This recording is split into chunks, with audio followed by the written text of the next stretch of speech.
for the 2300 Express. Wasn't that just so much fun at the church last night?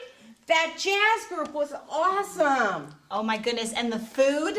Those bakers need their recipes taken away from them. My pants aren't fitting too good these days. Oh, I'm so sorry I missed it, but I know what you mean about the food. When my knitting group gets together, we always have to make sure that we don't start eating before we finish so that we don't ruin our projects. Hello, do you mind if I stand here and wait beside you? Oh no, just because we talk a lot doesn't mean we need a lot of space, but I do hope we don't bother you. Are you going anywhere special? Well, not anywhere like the fun you sound like you're having.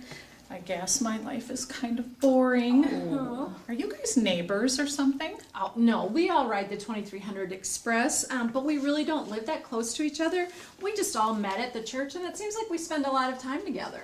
Yes, and we get to eat and serve food often together, like at circles, congregational gatherings, social events.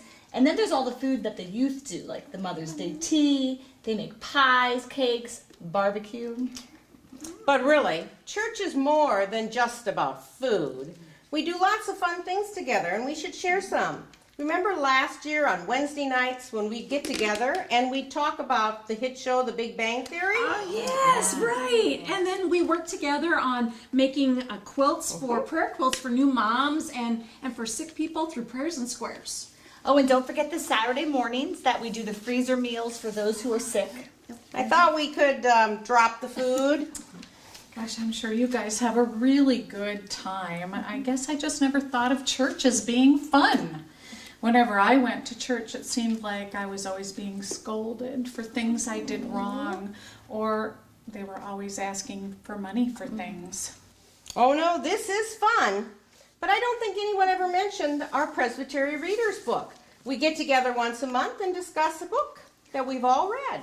Oh, I only do cookbooks, but do they have snacks?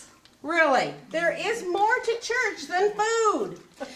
We all belong to different circles, but there are lots of fun people there too. Would you like to come along and join us on the 2300 Express? Well, I do think this sounds fun.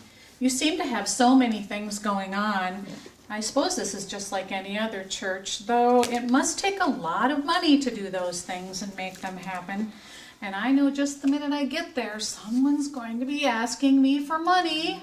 Well, you are right that all these things don't just happen, but our financial team does a really good job of putting together a realistic picture of what our expenses are, and then they ask people to pledge to help cover those expenses. These tickets that we have are our chance to get on board on the 2300 Express, and we have prayed about our pledge, and then we decide what our gift for the year is going to be. We promise to make gifts regularly, and the budget is covered every year. It seems that a lot of people are interested in getting their ticket. Well, is everyone that goes to your church like you? Of course not, and that's a good thing. We have everybody from the very young to the elderly. We have families with young children, teenage children, even grown children with grandchildren. We have traditional families and blended families, single adults, widowed, divorced. We have everything imaginable. And the best part is we all care for one another. And we'd love for you to join us. And here's a brochure that lists some of the many activities available at our church. And we'd love to have you. Well, can I take this? Yes, and here, have a ticket. And I am going to spend some time reading this, and I think I'd like to get on board. Great, I hear the 2300 Express now. Let's all get on board. All aboard! Get on board for the 2300 Express.